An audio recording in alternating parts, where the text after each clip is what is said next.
आप हरियाणा में assistant professor लगना चाहते हैं तो इस वीडियो में हम डिस्कस करेंगे कि हरियाणा में जो असिस्टेंट प्रोफेसर हैं उनका सिलेबस क्या रहेगा, उनका एग्ज़ाम पैटर्न क्या रहेगा और उसका एग्ज़ाम जो क्राइटेरिया क्या रहेगा, किस तरह से वो सिलेक्शन करेंगे। तो सबसे पहले हमारे पास आता है सिलेबस। तो सिलेबस की अगर हम बात करें तो इसमें 100 नंबर का पेपर होगा। 90 नंबर उसमें से आपके सब्जेक्ट से रिलेटेड होंगे और 10 नंबर उसमें आपके general awareness, general mental ability, comprehension और लॉजिकल रीजनिंग, उसके बाद analytical ability, decision making, problem solving, basic numeracy और डाटा इंटरप्रिटेशन और क्वेश्चन उससे रिलेटेड होंगे। और इसमें क्वेश्चन हरियाणा की ज्योग्राफी, पॉलिटी और इकोनॉमी से रिलेटेड भी क्वेश्चन रहेंगे। टोटल 100 क्वेश्चन इस तरह से रहेंगे। 2 घंटे का आपका एग्ज़ाम रहेगा। सब एग्ज़ाम के बराबर नंबर रहेंगे।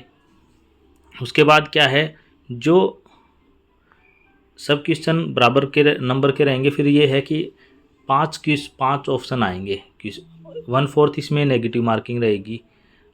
रॉन्ग अगर आप गलत क्वेश्चन लगाते हैं तो 1/4 will be deducted, negative marking रहेगी अब की बार।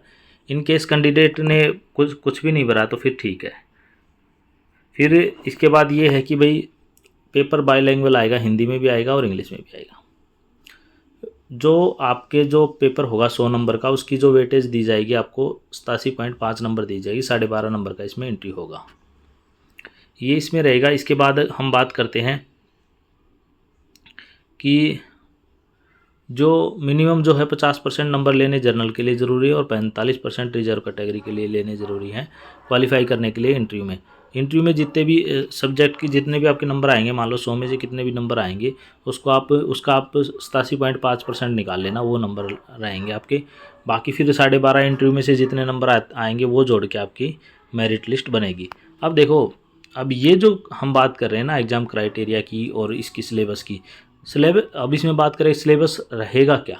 सिलेबस इसमें मोस्टली हरियाणा में वही रहता है जो नेट के एग्ज़ाम का जो सिलेबस होता है वही इसमें सिलेबस रहता है। कुछ 1% भी फ़र्क नहीं होता और क्वेश्चन भी मोस्टली वही आ जाते हैं जो नेट के क्वेश्चंस में पूछे गए थे। तो नेट में के ओल्ड क्वेश्चन पेपर ले आना, उसमें से सोल्व कर लेना, सोल्व करके देख लेना पीछे के जो हरियाणा के जो क्वेश्चंस हुए हैं आप उनको सोल्व करके देख लेना, उन्हीं में से आपका पेपर आ जाएगा।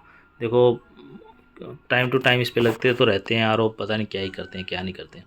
अब ये जो मैंने आपको के साथ क्राइटेरिया और डिस्कस किया है, ये हमारे पास आया था एक बार यहाँ पे। आपको याद हो 1535 पोस्ट का एक बार रिक्रूटमेंट निकाली थी हरियाणा में, तब ये इन्होंने क्राइटेरिया दिया था। उसके बाद इन्होंने कुछ चेंज नहीं बताया इस क्राइटेरिया में ना, मतलब चेंज नहीं बताया कि मतलब उसके बाद कोई नया क्राइटेरिया इन्होंने दिया नहीं है। और ना ही ये बताया कि भाई हम नया जो एग्ज़ाम कंडक्ट करेंगे उसमें क्राइटेरिया कुछ चेंज होगा।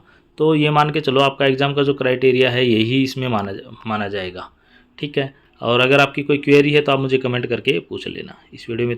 ये मतलब जब 1535 पोस्ट आई थी हरियाणा में तब ये एग्ज़ाम क्राइटेरिया आया था। और एक उसके बाद ये भी हमें बताया गया था कि भाई सब्जेक्टिव प्लस ऑब्जेक्टिव होगा आपका पेपर, दोनों तरह से लिया जाएगा। तो मतलब मोटा मोटी बात यही है। तो लेकिन सिलेबस इसका यही रहेगा, अगर सब्जेक्टिव ऑब्जेक्टिव लेंगे तो भी सिलेबस आपका सेम यही रहेगा, सिलेबस में कोई चेंज नहीं होगा। तो आप अपनी तैयारी रखें। कोई अब पता नहीं यार क्या ही, मैं कुछ नहीं बोल सकता, आएंगी नहीं आएंगी, गवर्नमेंट बेकार है।